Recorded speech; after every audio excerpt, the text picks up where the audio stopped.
بسم الله الرحمن الرحیم. السلام علیکم. زما نوم ډاکټر شوکت دی. زه دلته کې د جنرال اندوسکوپیک سرجن کار کوم په هیډنیټ هسپتال کې. څنګه تاسو ته پته ده چې دا بواسیر یوه بیماري ده. بواسیر دې ته وایي چې څنګه کله د غټو متیازو کې وینه راځي یا غټه کولمه بهر راوځي، دې ته بواسیر وایي. چونکې زموږ د پښتو داسې یو زړه دی وطن دی زموږ، چونکې دا وخت په سر لکه زیات تر زه به دا ووایم که زموږ د مشران شو، زنانه شو یا ماشومان شو، نو دې نه ډېر لکه مطلب یې څه د دې پته ورته نه وي.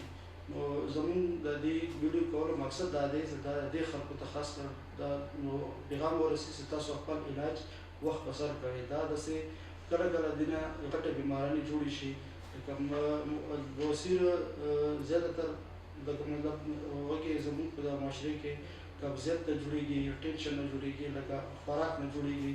لکه دا عامو خلکو کې خبره کوم، مطلب یې دغسې ماشومانو کې اکثر دپاره پیدایشي داسې یو دانه شانې وي، هغه ته په انګریزي کې موږ ورته پولیپ وایي، په پښتو کې ورته کولمې کې دانه وایو.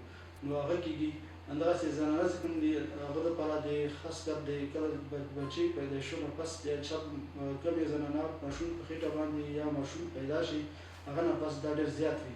خو چونکې د پښتو وخت وطن دی، نو زنانه شرمېږي چاته وخت په سر ویلی نه شي. نو په کار د هغې ته دا دی چې تاسو ته څه مساله وي، نو وخت په سر تاسو خپل کور کې خپل خپلوانو ته، خاوندانو ته، کور کې زنانهو ته دا ویلی شئ. شکریه.